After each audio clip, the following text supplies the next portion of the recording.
Welcome back. So we left off talking about challenges with developing talent in India. Lata, can you tell us a little bit about how family support plays a role for Indian nationals? Yes, sure. That's such a good question, Laura. Glad that we're diving into this family support for Indian nationals. This is truly a really crucial part of the conversation. So, in India, relocation decisions are rarely made by the employee alone. They involve the spouses, their children, and even extended family to include parents and grandparents. Do you know that 70 to 80% of urban Indians still continue to live with their parents well into their adulthood? I mean, we've seen situations where the employee's spouse can't find a suitable job opportunity in their new city, or if the schooling and the childcare is not up to their home city, then the employees will not move. They also look for packages where they offer assistance to their ailing parents to assist them when they move. So, and very often, if there are no childcare facilities available in their home city, they will ask their parents to move with them and try and include that in the relocation package offered to them. Well, it's becoming more of a global phenomenon, I have to say. This idea of adult children living with their parents up till very significant ages. I have to say, though, from my limited experience, I do see that there are quite a few misconceptions about domestic moves within India. So maybe you can tell us a little bit how they can be addressed and what they are. Well, one of the first myths about domestic relocations, Laura, is that it's easy and the employee can handle everything on their own. But honestly, this could not be more wrong. Relocations are complex. And yes, the level of complexity really differs on whether have you moved before or not versus whether it's a domestic move or an international move.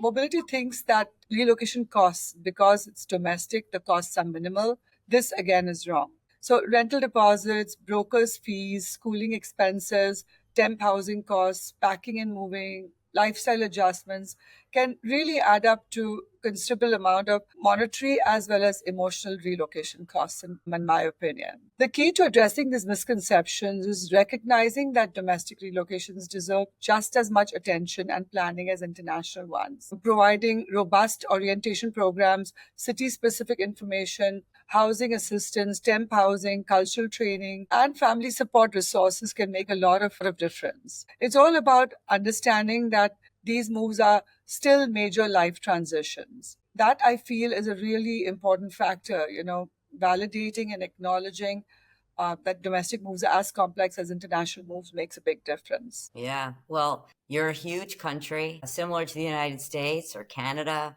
We're all very geographically large countries. But I think it's fair to say that there are significant cultural differences moving within India more than maybe another country like the US or Canada. Can you tell us a little bit more about cultural differences and how they might impact the relocation experience? Absolutely. India is more of a continent and not a country. Its diversity can be its strength as well as its challenges when it comes to relocations. Each state has its own identity and culture.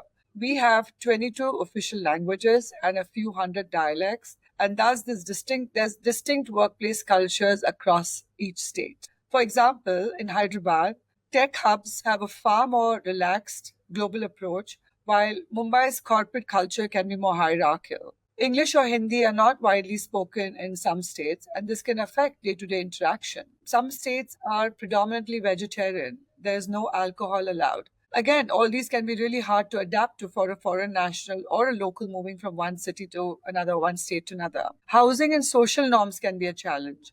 For example, in some states, finding rental housing can be quite difficult due to local biases. Certain landlords may prefer tenants from their own community or may have restrictions on bachelors, whether it's a male or a female, or non-vegetarian cooking won't be allowed, or pets won't be allowed. All this makes it really stressful. But what we are finding is that the most successful relocations happen when companies take the time to understand and respect these regional differences and offer solutions and packages to cater to these kind of requirements. Thank you for this. More to come in our next segment. We will discuss the type of support needed and how to provide it to the many different types of talent companies are moving today. Thank you, Lata.